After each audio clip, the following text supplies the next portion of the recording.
Assalamualaikum warahmatullahi wabarakatuh. Saya Teddy Syekh Putra Perdana, NIM 22612211 dari kelas manajemen malam 2. Saya akan menjelaskan tentang pasar monopoli. Pasar monopoli adalah kondisi di mana hanya ada satu atau sedikit penjual di dalam pasar, sehingga tak ada pihak lain yang menyainginya. Pasar ini menjadi bentuk interaksi antara permintaan dan penawaran, di mana hanya ada satu produsen yang berhadapan dengan banyak konsumen. Kata monopoli sendiri berasal dari bahasa Yunani. Monos berarti satu dan polein berarti menjual. Pasar ini juga disebut tidak memiliki unsur persaingan. Pasalnya dalam pasar jenis ini perusahaan biasanya memproduksi barang atau jasa yang tidak diproduksi oleh perusahaan lain.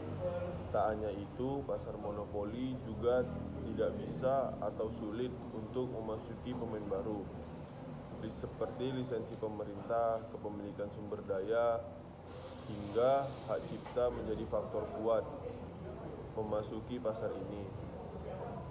Ciri pasar monopoli. Yang pertama, industri satu perusahaan. Dari definisinya diketahui bahwa hanya ada satu perusahaan di pasar ini. Barang atau jasa yang ditawarkan tidak bisa diproduksi oleh perusahaan lain. Dengan demikian, para pembeli tidak punya pilihan lain untuk menggunakan barang atau jasa yang diproduksi perusahaan tersebut. Yang kedua, barang atau jasa tidak punya pengganti. Barang atau jasa yang diproduksi oleh perusahaan monopoli tidak dapat diganti oleh barang lain yang ada dalam pasar. Barang juga tidak bisa diganti oleh barang yang mirip. Yang ketiga, sulit masuk ke dalam industri. Perusahaan tak bisa sembarang untuk masuk ke dalam industri monopoli. Ada beberapa bentuk hambatan untuk masuk ke dalam pasar, mulai dari bersifat legal, biasanya berhubungan dengan pemerintah, hingga finansial. Yang keempat, dapat mempengaruhi penentuan harga. Karena hanya ada satu perusahaan di pasar ini, maka perusahaan tersebut dapat menguasai penentuan harga. Tak heran jika kemudian perusahaan monopoli disebut juga sebagai penentu harga. Yang kelima, tidak perlu dipromosikan melalui iklan. Tak seperti perusahaan lainnya, perusahaan monopoli tak perlu mempromosikan barang atau jasa yang dijual. Betapa tidak saat dibutuhkan, pembeli tak punya pilihan selain menggunakan produk perusahaan yang bersangkutan. Bagi perusahaan monopoli, iklan dibutuhkan hanya memelihara hubungan baik dengan masyarakat, bukan untuk menarik pembeli atau meningkatkan penjual. Selanjutnya saya akan menjelaskan jenis pasar monopoli. Yang pertama, monopoli alamiah. Pasar monopoli alamiah tercipta dengan sendirinya secara alamiah karena pasar yang ada memang tidak bisa menampung lebih dari satu penjual. Biasanya pun terjadi hanya satu penjual sudah mampu untuk memenuhi kebutuhan konsumen yang ada. Bisa juga disebabkan karena faktor alam. Yang kedua, saya akan menjelaskan monopoli legal menurut hukum. Pasar monopoli ini terbentuk akibat adanya hukum atau undang-undang yang mengatur pasar tersebut. Biasanya hukum tersebut dibuat untuk melindungi pasar tersebut dari persaingan pasar, dan produk yang dilindungi biasanya merubah barang kepentingan umum yang dibutuhkan untuk memenuhi kebutuhan hidup orang banyak, sehingga negara yang bertanggung jawab untuk mensejahterakan rakyatnya berusaha untuk menguasai pasar tersebut dengan membuat undang-undang. Yang ketiga, monopoli lokal regional. Terjadi ketika perniagaan barang monopoli hanya terjadi di area terbatas pada wilayah tertentu. Selanjutnya saya akan menjelaskan tentang kelebihan pasar monopoli. Yang pertama, perusahaan monopoli harus menumbuhkan efisien untuk dapat bersaing dengan perusahaan lainnya pada produk sejenis. Yang kedua, pasar persaingan monopoli bisa menghasilkan inovasi baru yang melindungi undang-undang hak cipta dan hak paten dari berbagai perlombaan untuk penemuan baru. Yang ketiga, kekuasaan perusahaan monopoli harus dikontrol dan diawasi negara. Selanjutnya, kekurangan pasar monopoli. Monopoli berkuasa dalam penentu jumlah produksi yang berdampak pada ketersediaan produk untuk konsumen. Persaingan ini membutuhkan ketergantungan konsumen karena mereka tidak dapat membeli pada perusahaan yang lain meskipun merasa dirugikan. Yang ketiga, persaingan ini menumbuhkan eksploitasi terhadap pemilik faktor produksi. Selanjutnya, dampak monopoli. Yang pertama, membuat konsumen tidak memiliki kebebasan. Yang kedua, monopoli membuat konsumen tidak memiliki kebebasan memilih produk sesuai dengan kehendak dan keinginan mereka. Jika penawaran sepenuhnya dikuasai oleh seorang produsen, secara praktis para konsumen tidak memiliki pilihan lain. Selanjutnya, contoh pasar monopoli seperti perusahaan PLN sebagai pembangkit listrik. Selanjutnya, PT Kereta Api yang menyediakan kendaraan kereta api, dan PT Pertamina yang menyediakan bahan bakar. Sekian yang dapat saya sampaikan, terlebih dan terkurang saya mohon maaf. Assalamualaikum warahmatullahi wabarakatuh. Perkenalkan, nama saya Wahyu Aprianto. NIM saya 22612214.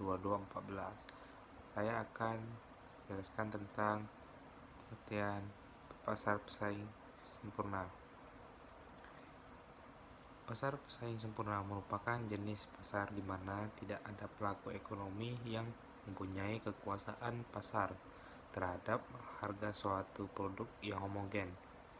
Pembeli maupun penjual tidak mempunyai kekuatan untuk mempengaruhi harga pasar. Mereka hanya bertindak sebagai pengambil harga dan bukan sebagai pembuat harga. Pasar pesaing sempurna adalah suatu pasar di mana jumlah penjual dan pembeli sangat banyak dan produk atau barang yang ditawarkan sejenis atau serupa.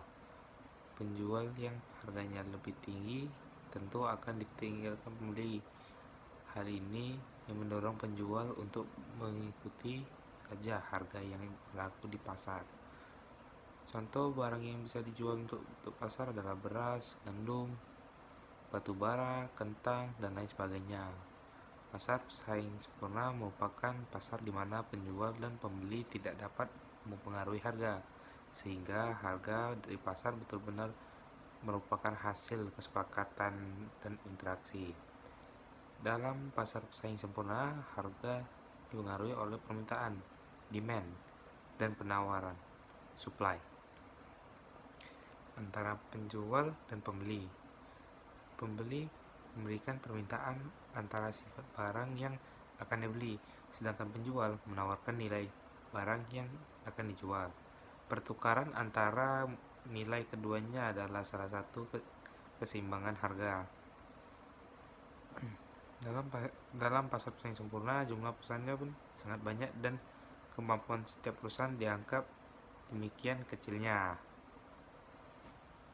Contoh pasar persaingan sempurna itu adalah perusahaan beras, pasar buah, pasar sayur, pasar minyak wangi, dan lainnya. Sebagaimana diketahui, jumlah pembeli dan penjual beras sangat banyak. Pasalnya, beras adalah salah satu kebutuhan pokok di Indonesia. Setiap pembeli dan penjual tidak memiliki kekuatan untuk mempengaruhi harga beras tersebut. Ciri-ciri dari pasar pesaing sempurna. Jenis pasar ini terciptakan karena mempunyai prinsip, yaitu tidak ada satupun pelaku usaha atau pemilik bisnis yang mempunyai kekuatan untuk mempengaruhi harga pasar. Nah, langsung aja kita masuk ke ciri-cirinya. Yang pertama itu ada banyak penjual dan pembeli yang ada di dalam pasar. Jika kita dilihat dari kasat mata, maka ciri-ciri pasar pesaing sempurna yang sebenarnya akan bisa langsung terlihat. Bahkan orang-orang awam yang jarang sekali pergi ke pasar juga bisa membedakan antara pasar pesaing sempurna dan pasar pesaing tidak sempurna. Untuk ciri yang pertama, itu di dalam pasar pesaing sempurna adalah ada banyak penjual dan pembeli yang melakukan berbagai kegiatan transaksi di sana. Jumlah penjual dan pembeli yang banyak tersebut membuat jenis pasar ini mempunyai harga jual yang relatif stabil. Tak hanya itu, pasar juga cenderung terhindar dari risiko monopoli oleh satu pihak saja. 2. Terdapat praktik free entry dan free exit. Jadi, terdapat kebebasan bagi para penjual untuk membuka ataupun menghentikan usaha mereka dalam pasar. Penjual yang ada di dalam pasar sempurna biasa dengan bebas membuka usaha dan menghentikan tergantung dengan kondisi pasar pada saat itu. 3. Produk yang diperjualbelikan bersifat serupa. Perusahaan atau produsen yang berjualan di dalam pasar pesaing sempurna mempunyai sifat yang homogen atau yang biasa digantikan dengan produk yang dijual oleh orang lain. Hal itu tersebut bisa dikatakan bahwa produk yang dijual dalam pasar pesaing sempurna bersifat sama atau serupa, yang bisa diganti dengan produk lain yang identik. Kelebihan pasar pesaing sempurna. 1. Harga benar-benar terbentuk melalui mekanisme harga. Yang kedua, dalam jangka panjang akan terjadi harga yang menguntungkan konsumen karena harga dibentuk dari biaya rata-rata itu minimum. Yang ketiga, persaingan sempurna tidak dapat memerlukan adanya iklan karena jenis barang, kualitas, dan harganya hampir-hampir sama. Kekurangan pasar pesaing sempurna. Keuntungan yang diterima dalam skala normal itu sehingga beberapa perusahaan sulit menyediakan dana untuk pengembangan.